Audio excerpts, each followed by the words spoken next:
Hello, beautiful women and goddesses. My name is Sophia Traeger. I'm radical pleasurist and women's pleasure and intimacy coach, and continuing for Sexually Empowered Woman Month.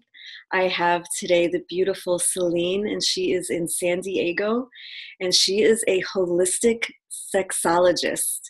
And I'm going to let her tell you what her calling and passion is in the world and what a holistic sexologist even means. Thank you so much for being with us, Céline. My pleasure, Sophia. Thank you for having me here. My calling. It's what's amazing about my calling is that I get to do exactly what I was here to do in this world, like for work. Not only is like pleasure is my business, but this is really like my true calling. And when I gave myself permission to really acknowledge that it is my mission to uplift humanity through the joys of sex and just be like, it's okay to be bubbly, brilliant, and like all sex positive, everything opened up. So this is really what I'm here for. Mm. And yes, thank you so much. Uplifting humanity through sex. I love that. And so, how would you describe what a holistic sexologist does for those who are listening who have never heard of that before? Yeah. So I love the word holistic because really it encompasses everything. So when we think about sexology and just like the art of sex, people get to study it for years. And I have been on this path for years. But when we look at our sex life, we can look at it from the sexuality part, but there's also all these other elements. So even though you're working on your sexuality, your body, your sex life, you're still looking at changing your mindset, changing your habits, changing your lifestyle, what you eat. And that's really why I chose the word holistic, because when I work with my client, we look at all of these elements and bring them all together to have deep transformation. That is so perfect. Thank you so much for that description. It reminds me when I was training to be a sex therapist, and the reason that I even moved away from that was because I was so bored. I was bored because it was only focused on one aspect, which was the sexual response cycle and the behavioral aspect of it. It was void of spirit. It was void of emotion. It was void of intimacy and vulnerability. It was just like, okay, like if you do this, this will happen. And so I appreciate so much that you look at everything, not just the medical or the biological, but all of that. And it's so, so important. So thank you for reminding all of us of how it requires the entire being, and also this connection to the high self and source and goddess and all of that.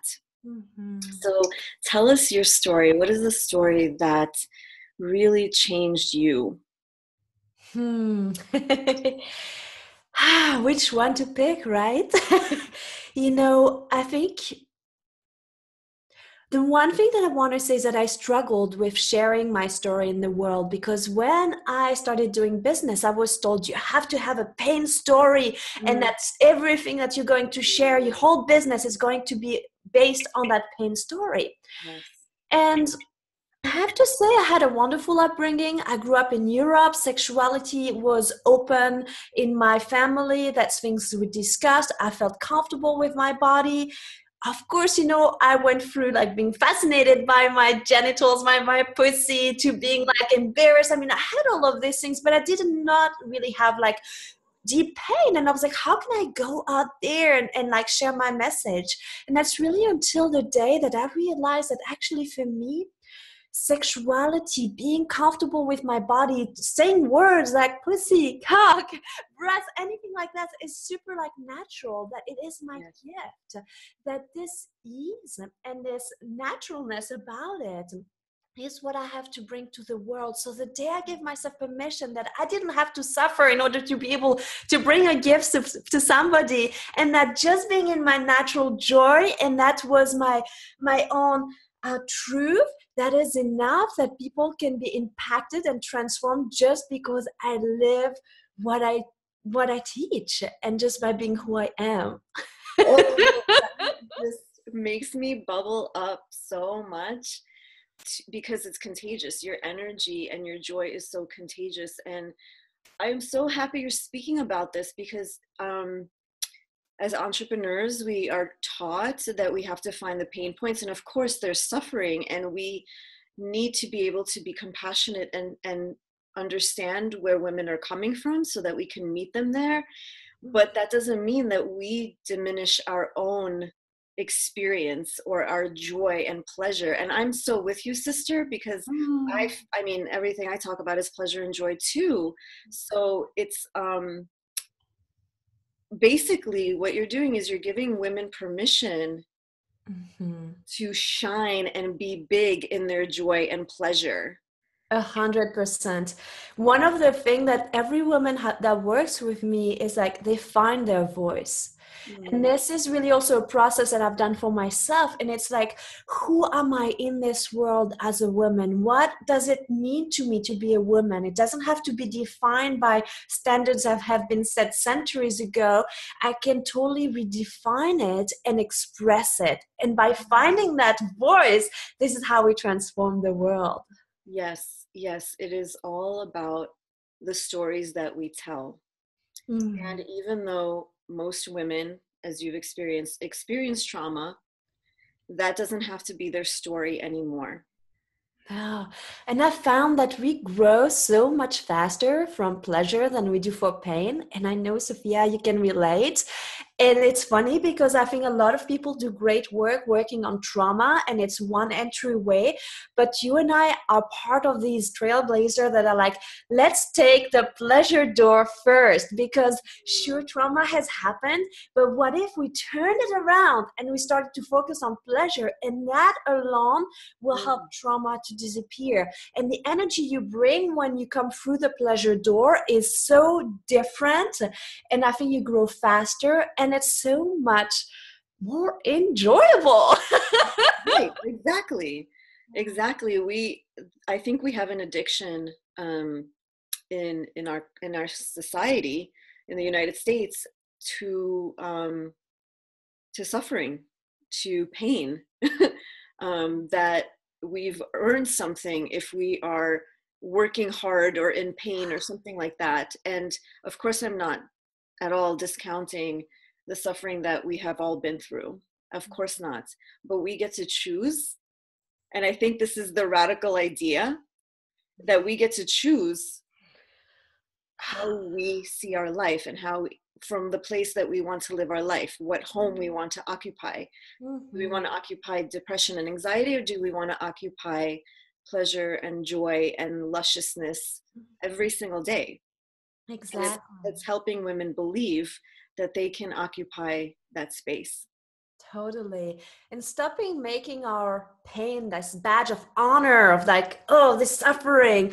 And I think it's like so different when the message you share with the world, with your family, with your friend, when you start by sharing appreciation, gratitude, because to me that all comes under the umbrella of pleasure. I really think this is how we are going to really make a difference in the world, by focusing on what we are grateful for, what we love, because it inspires more goodness around. It does. Oh my gosh, so many thoughts and ideas have come out of this. Oh my gosh, there's so much. What is one idea that you really want women to take away from our conversation today?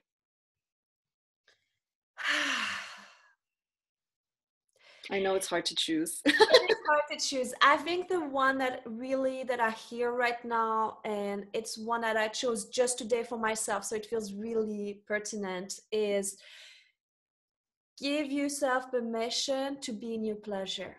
And there's always going to be a to-do list. There's always going to be something else we can do. But when we give ourselves permission, even just for 5 minutes, to be truly immersed in our pleasure, this is when our true radiance and power shines. And that's when we are able to really, again, impact the world greatly. So giving yourself permission to want what you want. Yes. without excuses, without should, could. Give yourself permission to be fully you at all time into your pleasure. And Yes. that's really the challenge that I give everyone listening. How can you do today for 5-10 minutes and then see how different the rest of your day will go if you gave yourself permission to be in your full pleasure just for that time? So perfect. Thank you so much. That's the perfect message. I have a challenge coming up in January called Be Intimate and Receive Pleasure. And it is truly a challenge and will stretch women. And exactly what you're speaking of is, can you give yourself permission to have pleasure? Yeah. So I'm so excited. Thank you. Your energy is so wonderful. I was telling Céline earlier how I was feeling so tired today, but her energy is so contagious and so jubilant. And I hope that you're experiencing that too, everybody. And I will have a link to for you to connect with her, check out what she's doing. She's doing some amazing work in this world, amazing play in this world. So be sure to check her out, connect with her, and let's keep this empowerment and the sisterhood expanding and just envelop everyone that we come in contact with. Sparkles of delight to everyone. Thank you. Thank you all so much. See you next time. Mwah. See you. Bye.